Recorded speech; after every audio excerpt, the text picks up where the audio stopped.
Trade talks between the U.S. and China may be hindered by concerns about the ongoing reports of human rights abuses of Muslims in China. Lawmakers from both parties have written a letter to Secretary of State Mike Pompeo calling for action. Senior foreign affairs correspondent and Face the Nation moderator Margaret Brennan has a copy of that letter. We are the voice of voiceless people. American Gulchera Hoja is from Xinjiang province, home to China's Uyghur Muslim minority. Chinese authorities have taken 24 of her relatives to internment camps. My brother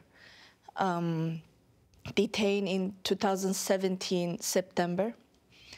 After I heard that from my mom, I was asking her, can I just talk this issue openly? And she was asking me, actually begging me, says, I already lost one child. I don't want to lose another one. Do you know if they're alive? No. As a Radio Free Asia correspondent in Washington, she reports on what is happening back home.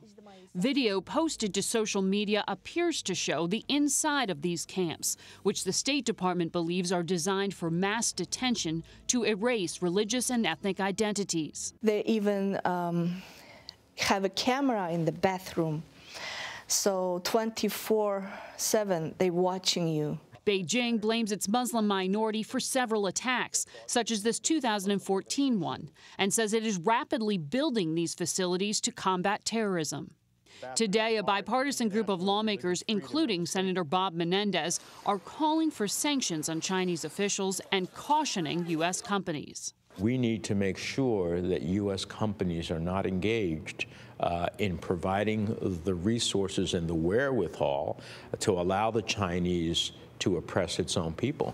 Margaret joins us now from the State Department in Washington. So, Margaret, first off, let's start with this letter. What did it say? Well, this is a letter written by a bipartisan group of senators and congressmen to the Secretary of State, the Secretary of the Treasury, the Secretary of Commerce, imploring the administration to take action, saying they are very disappointed that nothing has been done specifically on the issue of sanctions related to these mass human rights abuses. And I'm looking at the letter. It is very detailed here, saying in addition to sanctions, they want to make sure that U.S. companies are not selling technology that could allow help in surveilling and carrying out these abuses. They want to see inspectors allowed into these camps. They want to see what the State Department has actually asked China to do up to this point. Keep in mind, a lot of the people here in the U.S. who have raised issue to the State Department and to lawmakers are American citizens who have family members they can't get in touch with. They don't know what happened to them. And that's what you heard in our story from one reporter, Gulchera Hoja, who has not been able to get in touch with her family and has no idea if her brother is even alive. He was taken years ago and put into one of these camps. So, Margaret, as you say, the letter is calling for sanctions against China. How will that play into the already delicate trade talks between the two countries? Well, that is, of course, the concern here. And I've heard it from people within the administration saying we should not put our own American values on hold here at a time when we're making this trade deal to benefit the U.S. Financially. They're both arguing in this letter, Senator Marco Rubio, a Republican, Senator Menendez, a Democrat, that you can do both things at the same time. You can sanction directly the Chinese Communist Party officials specifically named in this letter, while also negotiating with Beijing on technology and buying American-made products. But the Trump administration, the president, has ordered these sanctions to be put on hold. The work's been done to tee them up. And what you're hearing from these lawmakers is that they are growing impatient, and they think that American self-interest is being put ahead of American values in a way that sets a dangerous precedent for the rest of the world. Of course, you have heard these ideas raised before related to Saudi Arabia. Now we're talking about the world's second largest economy.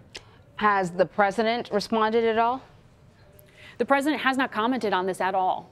And that is something that, of course, human rights activists, but also these lawmakers want to hear.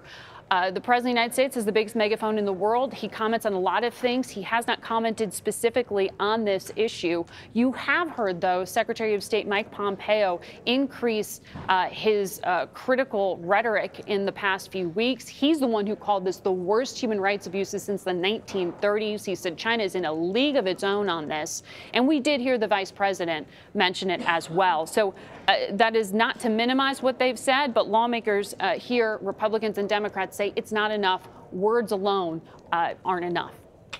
All right, Margaret Brennan for us at the State Department. Margaret, thank you for your reporting. We appreciate it.